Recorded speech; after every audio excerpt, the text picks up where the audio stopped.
But although, you know, it's been since the 1970s, hasn't it, for the gay rights issues? So, I mean, hopefully, yeah, I mean, hopefully you're right. I mean, in my opinion, I hope you're right.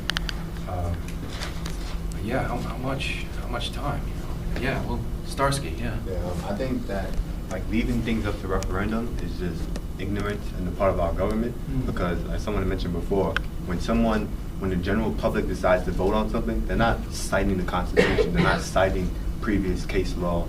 It's just like solely based on emotional values and religious values. Yeah. So, for example, if you were to have a referendum in the South for desegregation, segregation would have never occurred.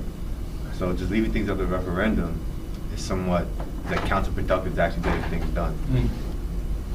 Yeah, so that's what, it sure seems that way. So my question is, why did Maine go from passing the law to then making it up to referendum? Like, what happened?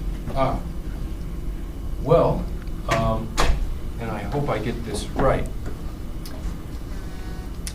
because sometimes it's hard to keep track of all these things, but it's my understanding that in Maine, it was never put to a vote. It was a decision either of the, I think it was a decision of the state legislature to allow same-sex marriages. And that when they put it to a vote, it was defeated. So there was like a window when it was sort of legalized as more of a legislative decision, that they just sort of put it into law, and then they put it up later to a vote of the people, and it was defeated. I think pretty much that's how it happened in California too. It's my understanding.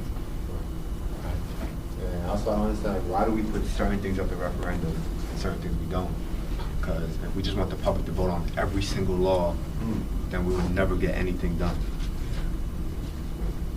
Yeah, no, that's true. Right, we'll work our way back around. I have 2 points. Like, the first point I have is, like, when I tried Googling the difference between a marriage and a union, like, 3 different sites said 3 different things. Like, what did they say? Like, marriage to some was between a man and a woman, but it is usually from, like, a religious perspective. And then a union, some people argue that a union, they wouldn't get all the benefits. Because, like, I remember I was watching, what was it, Fox News, and they had, like, a debate, like, a year ago about civil unions, and they said civil unions means that gay people would have all the same rights as a marriage, like a straight couple or heterosexual couple. The only difference is they have a different title. I'm not sure if that's true or not, because I feel like the media, textbooks, classes, hasn't given us that education on what exactly is a civil union, what exactly is a marriage. Like, I've always been taught a marriage is between a man and a woman, but no one has ever told me anything differently. Like, I don't know, but that's just one point. So I'm still contemplating what's the difference between a marriage and a union. Okay. But the other point I have is that I think, not that I think gay marriage is extreme, I think that we still haven't even made the small steps of the don't ask, don't tell policy. We still technically have policies in place that limit gay rights. So if we still have policies that's in place to limit gay rights, how can we go ahead and just reverse everything? Like, we have to start with these. We have to start focusing on these things to make changes in other aspects.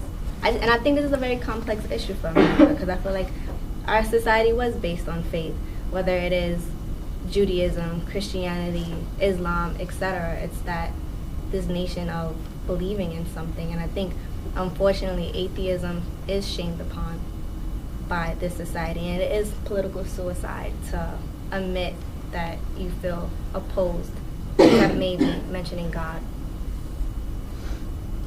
Paul, what's the deal with same-sex marriage in England? I'm not sure. Well, we can show the civil partnerships. But Civil I don't know partnerships. what's the difference between them.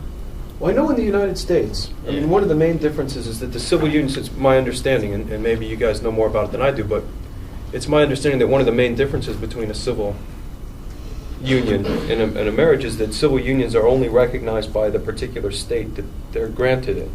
So let's say you have a civil union in New York, and you travel, you move somewhere to Arizona or whatever.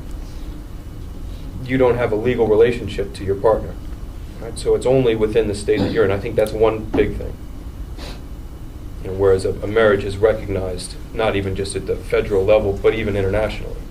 And so I think that's a big thing. And I think that also, in terms of the civil unions, one of the other kind of key differences is the legal relationship between two people in terms of stuff like taxes, healthcare decisions. That civil unions are very limiting in terms of the things that partners are able to do for one another in the sphere of the law. What website was it? I think it was like, it wasn't CNN. I forgot my paper, sorry. Like, there was a website that actually said that in the case that was not true, that if they had like a civil union, that if their spouse has passed away and it was after 10 years or something like that, and it was in a written will that they had access to everything, that they in fact, like a wife or a husband, could gain access. Yes. But all that confuses me, because I think if a union and marriage was exactly the same thing, would it still not be a problem? Like, would that title of separation still not cause controversy? I don't know. It's an interesting question. Do you think it would?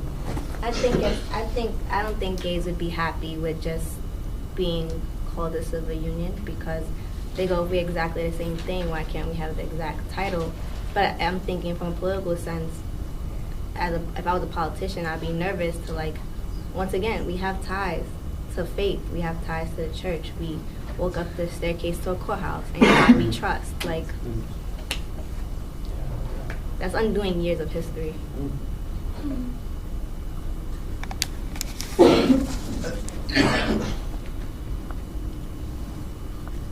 Jenna.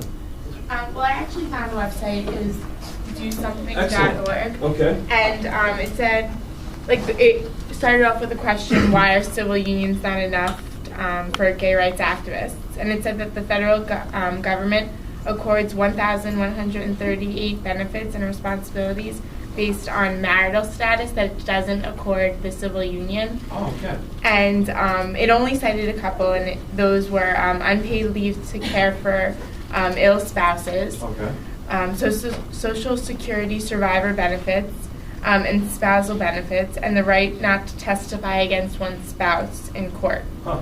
And I thought that was interesting, because just those few rights that they ban on gay couples shows that they kind of don't recognize them still as a couple, because it's all interactions with the couple. And I don't understand why, I guess a lot of them are economic in terms of unpaid leaves and Social Security, but in terms of testifying against them in court, I don't see what would make them different from a heterosexual couple in terms of what makes it biased or unbiased or puts them in a difficult position. Oh, great, okay. Oh, I'm sorry, I didn't see you over there. Okay, let's reset. We'll go Lindsay, Sophie, and then we'll... A couple things. What I was going to say about the whole Obama not coming out and speaking for gay rights, I think that while it's understandable that he doesn't want to, like, play sides, at the same time he needs to be held accountable for the things that he promised in his campaign. And we can't just allow a president to run on certain principles and to contradict those principles and not be held accountable simply because we know it might be quote-unquote political suicide. If anything, like, the whole gay rights community should be infuriated, as well as people who believed any of his other promises that he made during the campaign. And that, to me, is just extremely offensive. But I was also going to say about America being founded on the notion of faith, while that is true, there's also a separation of church and state. And I feel like that should be taken into consideration. And where religion plays a part is more of our conception of morals in this country, not necessarily, like, our actual practices.